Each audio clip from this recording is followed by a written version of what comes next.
We live in a world where people can treat their pets as family members, dress them up, and even give them a loving home. But sadly, this isn't the whole truth for these precious creatures. Some pet owners and breeders, when their pet gets either too old or they feel the need to get rid of them, they are thrown out onto the cold streets. Ecuador, a country with a population of over 16 million as of 2017, known as a UNESCO World Heritage Site for its historic center in Quito, has now over 100,000 stray pets wandering just in this city. Stella de la Torre, dean from the College of Biological and Environmental Sciences at University San Francisco in Quito, has found in 2018 that on average for every dog, there is 22 people in Quito. This is the equivalent to 122,280 dogs. However, there is hope for these homeless pets found in Quito. Dr. Jorge Yunda, elected in 2019, is the only mayor in Ecuador's history whose aim is to reduce the amount of strays living on the streets by working with Urb Animal. Urb Animal is an organization run by the Metropolitan District of Quito. They provide temporary shelter to animals in need and have medical services to treat harmed animals, along with providing discounted sterilizing to underprivileged pet owners. Diego Guzmán is the Urban Fauna Management Project Promoter at Urb Animal, who explains how they make people aware of adoption. Creo yo que la línea es controlar la sobrepoblación, el componente biológico. También trabajamos en este componente educativo, desarrollamos en varias instituciones educativas, talleres, jornadas de adopción, vocerías pares, capacitamos a los profesores y los profesores después capacitan a los guaguas grandes y los chicos en cambio a los más pequeñitos, entonces vamos como cerrando un ciclo. Y finalmente para que esto sea integral, trabajamos con la Agencia Metropolitana de Control, que es como el ente administrativo sancionador. Ellos lo que hacen es ir y al ver que un animal está en malas condiciones o no está bien tenido, lo que hacen es sancionar. Entonces, una vez que nosotros tenemos la visita de AMC a las personas que no tienen a sus animales en buenas condiciones, se sanciona y cerramos como el ciclo. Sterilizing, vaccines, medication, and microchipping are services they make available to the public. Although they plan to make it free in the future, the funding they get from the government is limited, meaning that the institution must charge even if it's at a low cost. But London is a clear example that there are no stray pets walking around the city.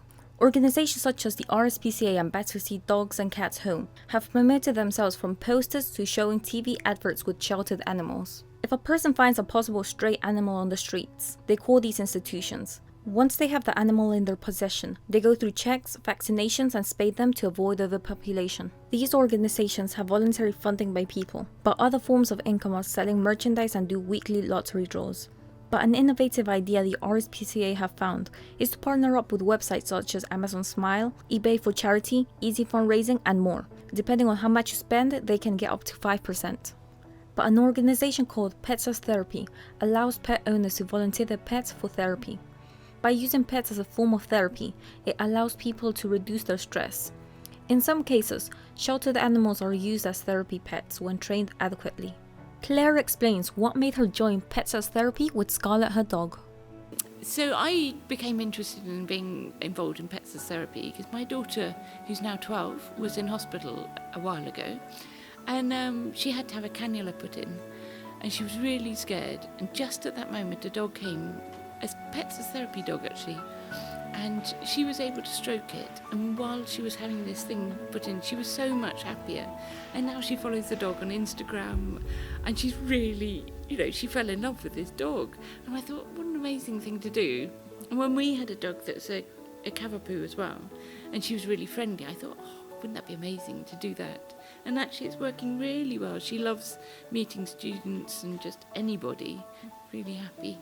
When it comes to adoption, adopters have felt they changed their pets' lives for the better, since they could have ended up spending years sheltered and be possibly euthanized. Sonia tells us why she decided to adopt her cat Missy. We decided to adopt her as we thought that breeding isn't the right way forward. We thought that adoption is much easier and they take care of you afterwards and they make sure that the cat is being looked after properly and has the proper home and make sure we are fit to look after her. And since we have a big nice garden, we thought she could be free to roam around and play around and be loved as well.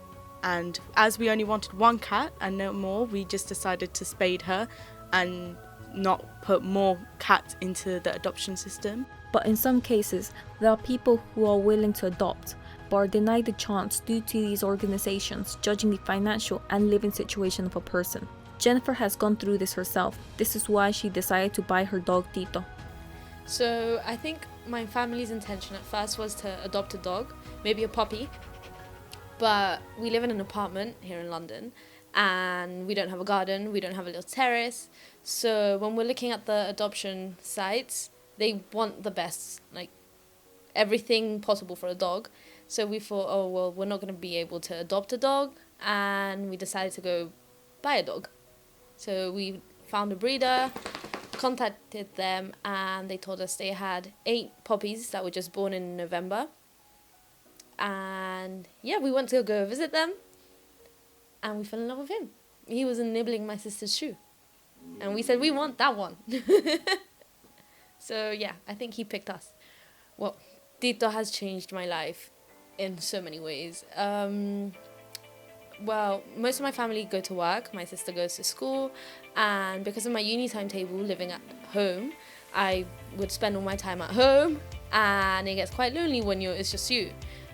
But with Tito, I have somebody to play with, and even if he doesn't understand what I'm speaking about, like, I have somebody to talk to. And I don't know, he's just always there. He cuddles, I can sleep with him, he loves playing, I don't know what he's up to now, but yeah. He's changed my life for the best. I'm happier with him than when I was without him.